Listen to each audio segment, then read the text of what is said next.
because I went today down to the little store and I got some batteries for my Tasco brand stereo microphone here. Didn't have any batteries for it. I didn't want to take batteries for it in a plane. So anyway, I can record very quietly on this. The walls are paper thin in this hotel, I should say. Anyway, I'm going to tell you guys a story. Years ago, back before there was such a thing as a puppy mill. Now, if you don't know what a puppy mill is, a puppy mill is like people that raise puppies for money, and they try to produce as many thoroughbred puppies as possible. And it's something that I don't know if it's illegal everywhere, but it's very much frowned upon in this day and age. But back before the age of puppy mills, this story starts with my grandfather, and he was actually getting ill at the time. His name was Tommy, and he was actually getting ill at the time, and he didn't know it. He had a cancer growing on his groin, and he didn't know it was cancer, but he was too ashamed to go to the doctors about it because it was down in the area. Well, back in those days, this was a long time ago, people were kind of like a little bit timid, like if they had something, Anyway, long story short, he was getting sick and he didn't know it. So he had this dog he found on the side of the road, and he took the dog home with him. It was a stray, and it was kind of like a part poodle, part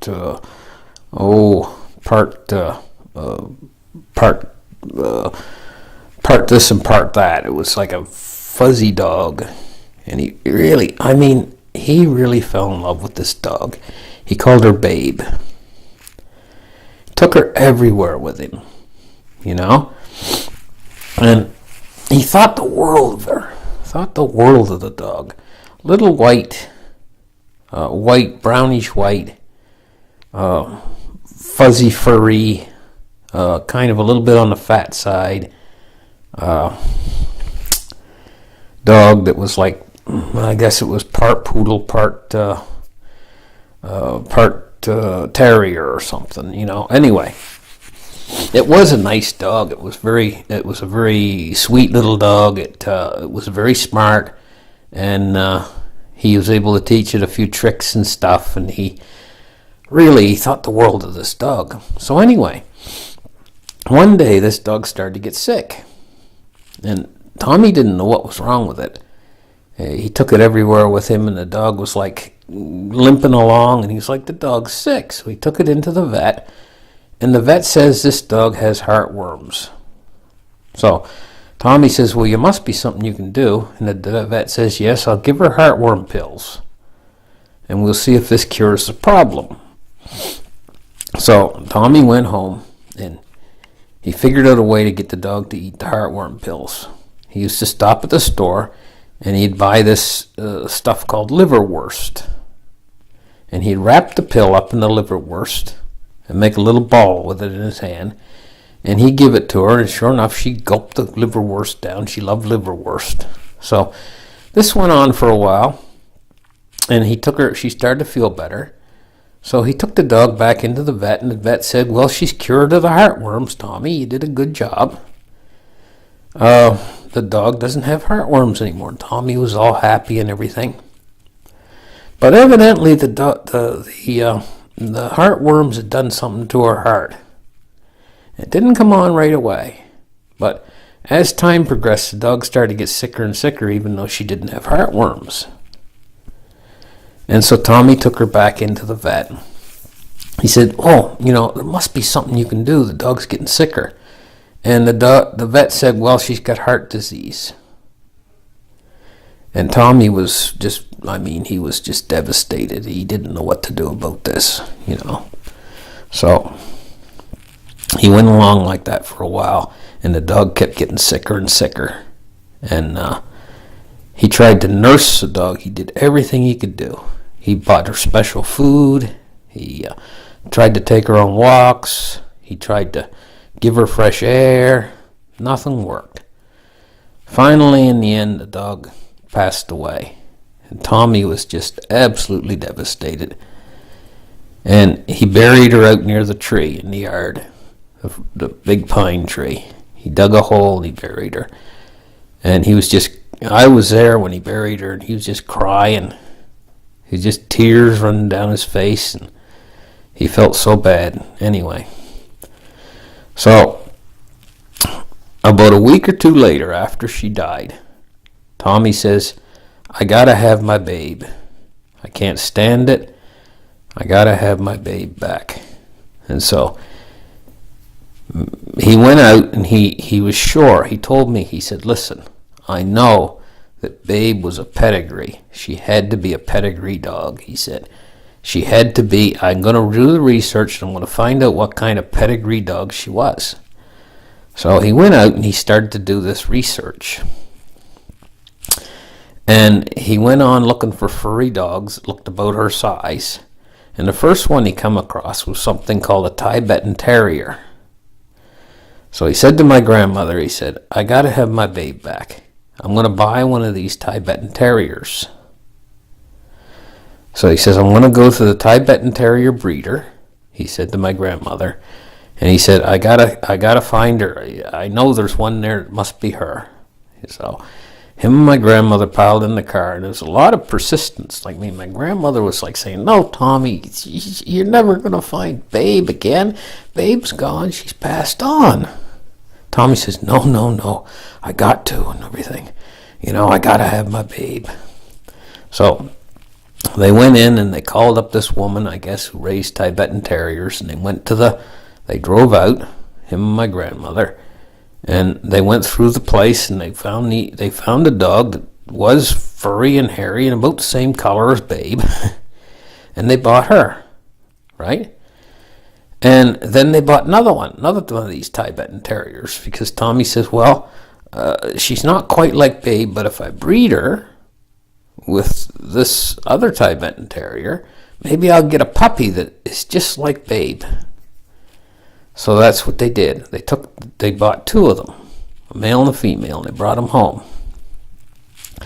And, I went over and I took a look at the two Tibetan Terriers, and I said, Tommy, they don't look like Babe. I said, Babe has short little legs, and kind of a tubby body, and kind of curly fur. And their fur's different, I said, and their legs are longer.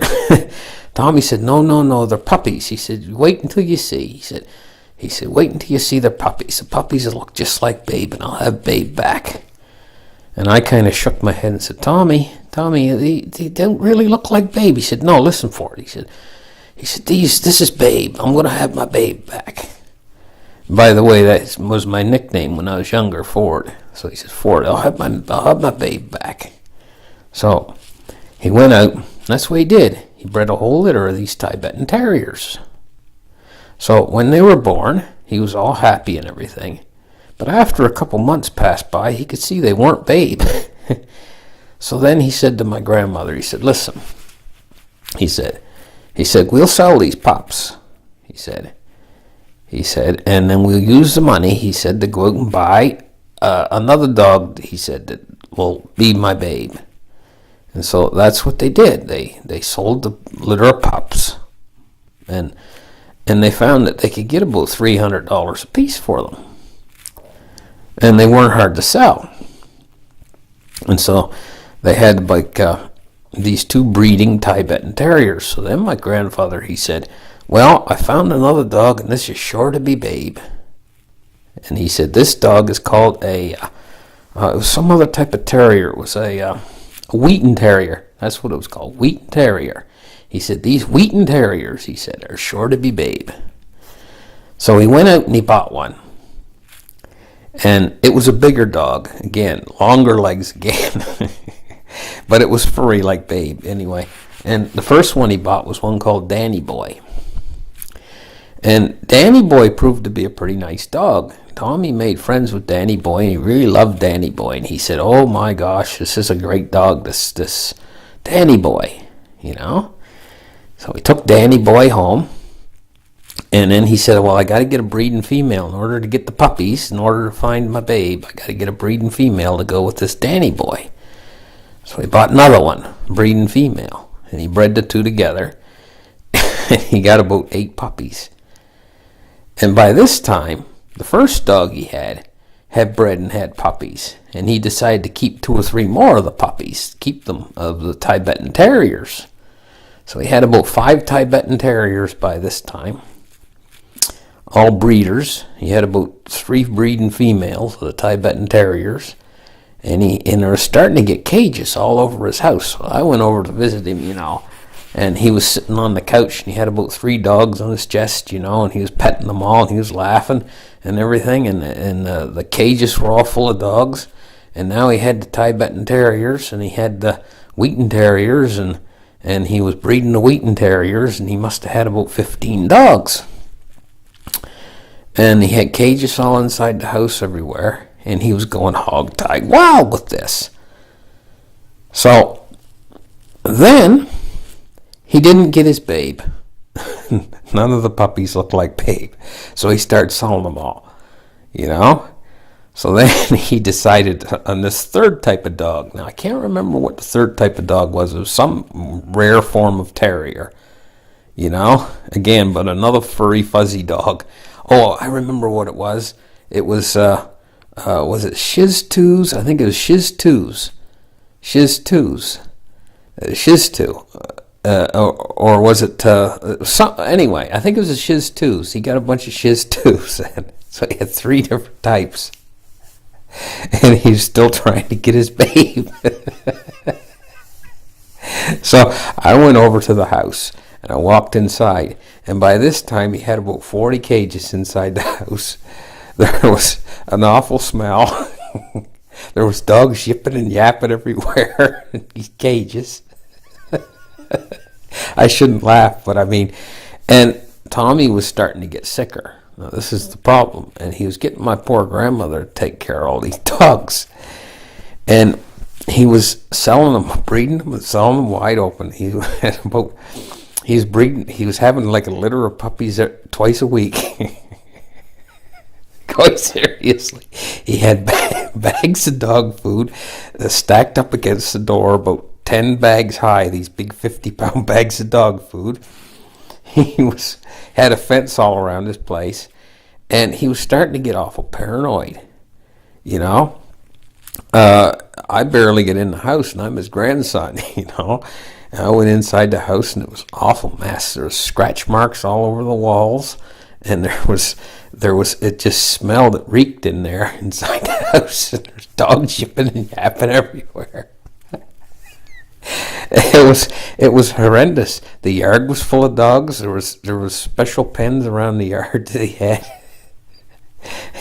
The place had inadvertently turned into a puppy mill, you know, what we now call a puppy mill. But I don't think he ever intended for any of this to happen. It just happened all on its own, by circumstance. So time went by, and it got only worse, and more dogs. And Tommy started to get really sick. So he went into the hospital, and they said, "This is cancer." And they said, "We have to do an operation. We're going to have to cut the cancer off." So my grandmother at that time was taking care of all these dogs, and she was like 65 or 70 years old, and it was just getting too much for her. One day there, she was in there trying to take care of all these dogs, and they were yipping and yapping. I think one bit her, and so she left. And she went up the road to my aunt's house. And she stayed at my aunt's house for about a week. And she wouldn't go back to Tommy, because it was just too much for her. So Tommy was trying to limp around the house and feed and take care of all these dogs. And he was complaining to Flora. He was saying, "Oh, I can't stand it. You got to come back. And you got to help me and everything, you know." And it was a horrendous situation. Nobody could get into the house because an awful lot of these dogs had turned wild. And they were quite literally ripping the inside of the house to pieces, and they were vicious, absolutely vicious. So I went over there about that time. It was my last visit before Tommy went to the hospital, and I tried to get in the house, and there was this one dog. He was a white dog, and he had legs like coil springs. He was bouncing up and down near the fence, and he was absolutely vicious. He was just beyond. He was like a dog that has rabies or a dog that's possessed, He just bouncing up and down against the fence. And I went over, and I was about standing next to the fence talking to Tommy. Tommy came out, and I was scared to go inside the fence in front of his yard because there's about 15 of these dogs running around, but especially a vicious one jumping at the fence. So I got a little bit too close to the fence, and the dog quite literally lunged at the fence with his face, and it sprung the fence about a foot or two and grabbed me by the finger and tore my finger. And my finger was bleeding. And so I said to Tommy, I said, I can't come in. I said, I can't come in to visit you. I said, because my finger's bleeding and I got to go home. And I got to put a bandage on this.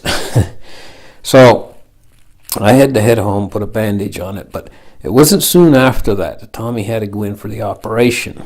And I can't remember now what exactly happened to all these dogs, whether they came in with the SPCA and got them or they went to good homes or what. But time passed after that, and the house was vacant, and I came back to the house, and of course I had to clean up this mess.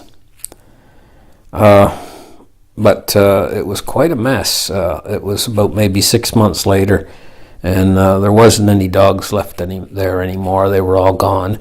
I think maybe some of them were given away to the SPCA or the animal shelters or whatever, but they cleaned the house all out, and there was no dogs left.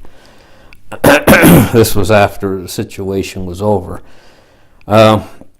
So I had to clean up all the dog cages and kennels and the mess that was inside the house. And I went in there and I used a canister sprayer to quite literally filled it with bleach, is what I did. And not pure bleach, but filled it with bleach and water and detergent. And I went in there and I had to hose all the walls down, clean up all the cages and everything else. It was quite a horrendous situation, and the smell, oh my gosh, the smell. But at any rate, it practically destroyed the interior of the house. And I tried to wallpaper over a lot of the mess that was created by these dogs, but there was funny spiders that breeded everywhere. During this time too, in these cages and stuff. They were great big enormous spiders. And when I was cleaning up the mess, I got bit a couple times by them, but there wasn't any venom in them or anything. It was just some sort of a great big tarantula looking spiders that were in around these cages and stuff. But what a mess I had to clean up over there after that was over. So Tommy, he had to go. And he decided that he was going to head to Canada, back home, when he was sick. After the operation was over, he got a little bit better. He healed up, and he decided he was going to go back to Canada. So I cleaned up the mess over there, and Tommy took off, and he went back up to Canada. And when he got in Canada, he had a relapse of his cancer, and he ended up dying up here in Canada. And that was way back around must have been back around 1970. No, it was later than that. It was in the early 80s, I think. It was quite a long time ago, but it's quite a story of Tommy trying to find Babe, And it's actually quite a sad story because there is something interesting about all this. And I found curious in the years afterwards, I got thinking about it, and there was about a year there when the puppy mill was really active, when Tommy was raising these dogs, and he was selling like every week or every 2 weeks, he was selling like a litter of dogs, and he was getting like $250, $300 a pup, and Flora, my grandmother, she was paying for all the pet food, and paying for everything with her job she had at the nursing home. And Tommy was very careful with money. And so later, after the situation was over, I got thinking back about it. And I remember Tommy, when he was in the hospital and he was sick. And he was laying in bed, up here in Canada. And he was dying. They said the cancer was all through him. He kept telling my grandmother, my mother, he kept saying to them, "There's something I got to tell you. There's something I got to tell you." His hand would come up from the side of the bed, and he'd call them over. He'd say, come over to my mother. He'd say, to my grandmother, he'd say, come over. He's real sick. And his head was right delirious because the cancer was all through his brain and everything, And he said, something I got to tell you. Something really important, Now, I'll tell you something about Tommy. Tommy always used to he never liked to put his money in the bank. He always liked to carry it in cash, and he liked to hide it. He'd hide his money, And I think, myself, what he was trying to tell them was his hiding spot. I think now, back in those days, money had a lot more purchasing power than it does now. Like, you take $100, for instance. Back then, it would buy like 500 does now. And I think he had saved up $10,000, maybe $15,000 selling all those puppies. And I think he had it in cash, and I think he hid it someplace. But the thing about it is I never found it. And he never did really tell them what he wanted to tell them. He'd say, come over to the bed. And they'd come over to bed and they'd be holding his hands, And he'd be almost like really, really, really ill. And then when he got ready to tell them, he'd stop and he'd forget. And he'd do that again the next time, maybe an hour or two later. Come over, I need to tell you this. And then he would stop and he wouldn't tell them. They told me that, when he was dying, because I was still down in Florida when my grandfather was dying in the bed up in Nova Scotia, Canada.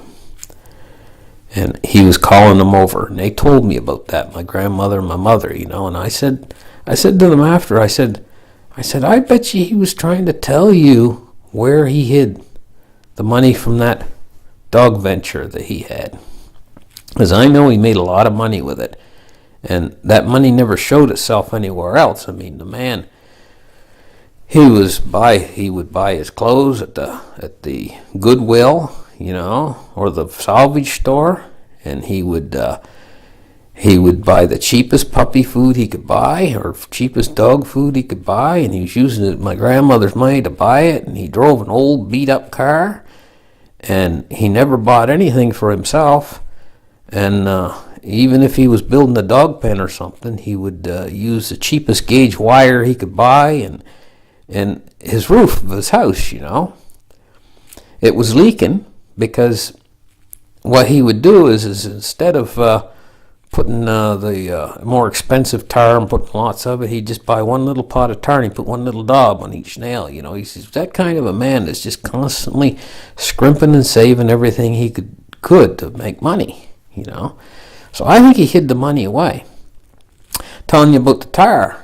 I mean, after the house, after I got all the dog kennels cleaned up and everything, the house was leaking water in a dozen different places on the roof. So I went up on the roof, and I didn't waste any time. I bought about 15 big 5-gallon pails of tar, and I put it right to it, and that stopped all the leaks. But the house, there's another thing too. The house he built there. He started with the trailer, and he kept adding on pieces to it, and that's why the roof leaked, because every time he'd add a piece on, like a porch or a veranda, he would wouldn't connect the roof properly to the trailer that he started with. So it was like a piecemeal house. It had an add-on here, and an add-on there, and an add-on there, and he always used the cheapest wood. He'd go in and he'd buy the OSB board, and he wouldn't even buy the half-inch stuff. He'd buy like the quarter-inch stuff, and he scrimped on studs too. He wouldn't buy, like, put a stud every 16 inches. He'd put a stud every 24 inches, and stuff like that. And he put his house together pretty sloppy. He was even stingy with the nails.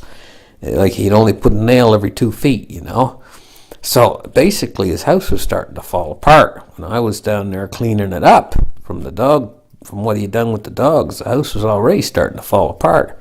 So I did the roof the best I could, And I was having to work between two places. I was already starting to live up here in Canada, and I would go down there and try to repair his house. But every year, I'd go down and try to repair the house, but the house kept getting worse and worse. And so what ended up happening in the end, the house started to fall apart, quite literally. Then vandals came in, and they went inside, and they tore the piping out of the house to get the copper and the wires. They tore the wires out, and the house became unlivable, and the roof started to fall apart and started to sag. And what happened was, as the years progressed, nobody was living in that house, and the house quite literally disintegrated, and it fell apart, and it went into the ground, and it actually turned to the Florida moisture and the heat and the sunshine and everything, and the bushes grew up around it, and it basically, the house kind of collapsed into the ground over a period of years, in the 1990s and in the early part of the 2000s.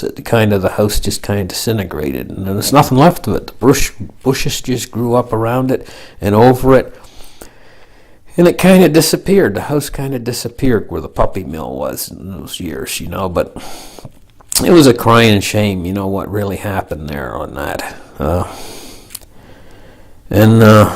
I guess there was nobody could do about it. Both my grandmother and my grandfather passed away. But, they were both good souls and everything. And God rest them, But it all really happened by accident and by circumstance, He was just really looking for his babe. Thank you guys for listening. And catch you later. Bye-bye.